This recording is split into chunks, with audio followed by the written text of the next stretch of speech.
What's up everyone, it's Q from Retro Q Gaming, and in this video it's just more of Capcom being Capcom. Now, Capcom have got a lot of flack over the last couple of years, and it's pretty justified, between on-disc DLC, shady marketing practices, shady development practices, conversions. I won't even get into it just because it's crazy. But here's the latest in the series of Capcom being Capcom. So over the weekend, the NorCal regionals of Capcom's Street Fighter 4 Pro Tour had a bit of an issue. They were using the wrong version of the game. This is the official Capcom tournament using the wrong version of the game. Yes, you heard that right. So sorry, it's just funny to think about. But they were using a digital copy of Ultra Street Fighter 4, which was supposed to have version 1.04. So it had the version 1.04 installed and it was playing on that. But towards the end of the tournament, the person who owned the Xbox had to up and leave. So, you know, he had to bring his Xbox with him. So they got another Xbox. This one had it had 1.04 digitally on the digital version of the game on the second hard drive, but it also had a disc of Ultra Street Fighter 4 in the actual console.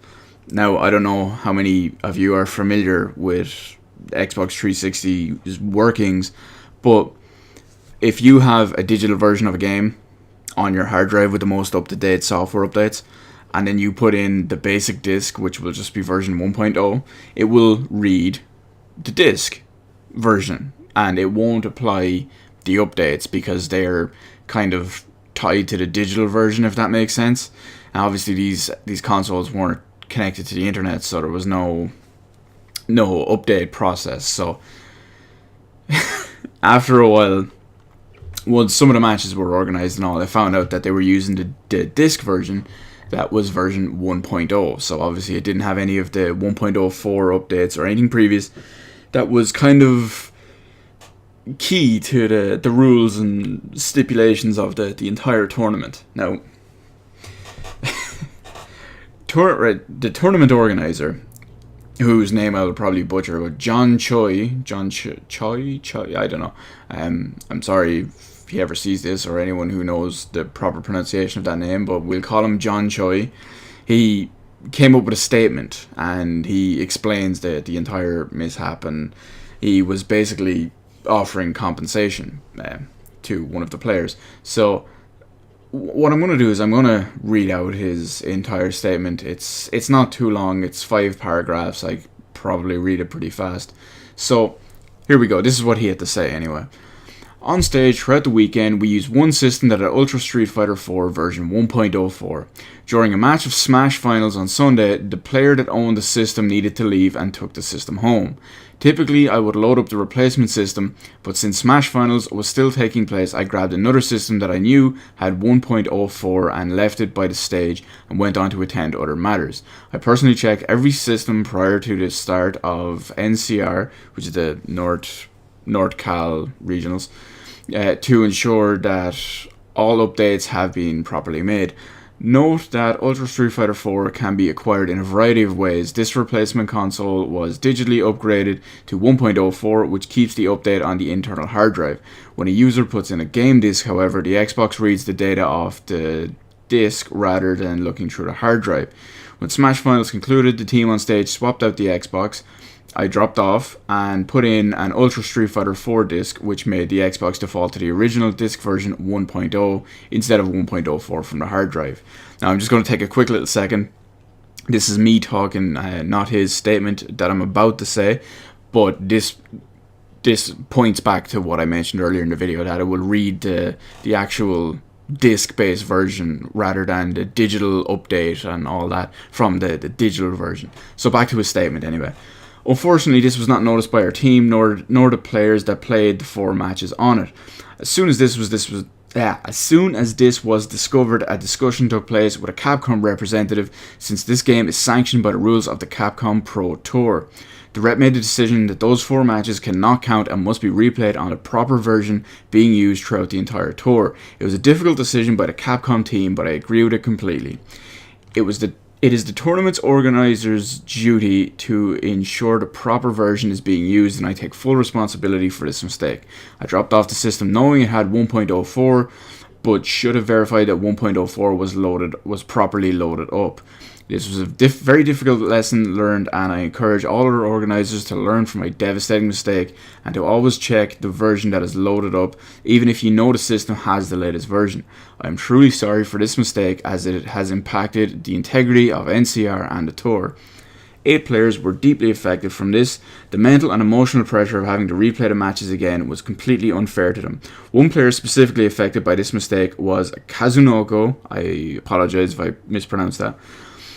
As the result of his match was changed. As an apology, I would personally offer him a paid trip to SCR or another US premier event. I know this does not rectify the mistake, but it would give him the opportunity he deserves at another premier event. So how the fuck does this happen? Well, that was the end of his statement, obviously, excluding the where the fuck does this happen was obviously me. But how the fuck do people in charge of an entire pro tour not have like safeguards? I realize that it's busy and these people are probably under a lot of pressure and all, but there should be a standard minimum checklist that these people do, which obviously he didn't really do properly because, well, there didn't seem to be some sort of standard one. He just assumed that it would be booting up this version because he knew it was on it, but apparently, I mean, please, these people should know this kind of thing. If they're hosting a proper Capcom sponsored one, it's not just some little sketchy one. This is a proper Capcom one. There was Capcom reps there, apparently, from what it was said in the statement, that he discussed the whole thing with the Capcom rep. So chances are there was a Capcom rep there, at least one. This kind of thing is just ridiculous. I mean, you could argue that the damage is already done, and the damage is going to stay done. Now, chances are this is going to never happen again. Well, we hope, but it's most likely never going to happen again because of this incident.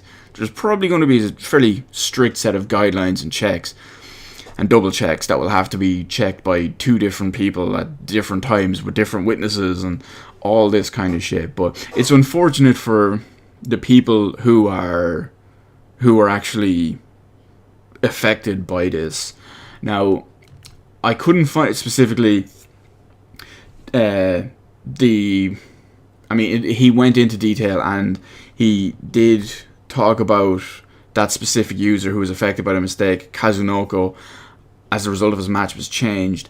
I couldn't find out, why, if there was any specific reason why it was just his one that was offered compensation for. I don't know if he had to, come from a different country, come halfway across the country, if he had to get hotel reservations or anything like that, because obviously they seem to be offering him specifically a paid trip to another Capcom Pro Tour event.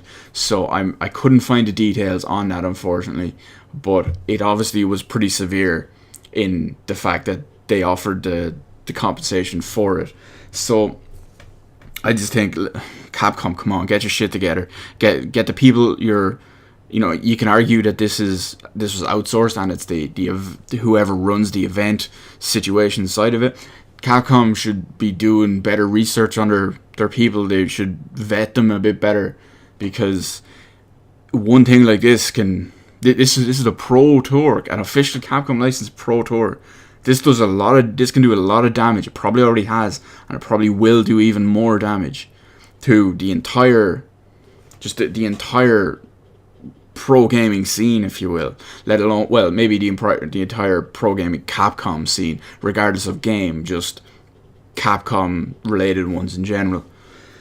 So hopefully it doesn't happen again. Unfortunately, my condolences to the people that it did affect, especially Kazunoko, who, you know, they felt so bad about, for whatever reason, is they had to give him his compensation. So this video has gone on way too long talking about the same thing, so I'm just going to let it end here.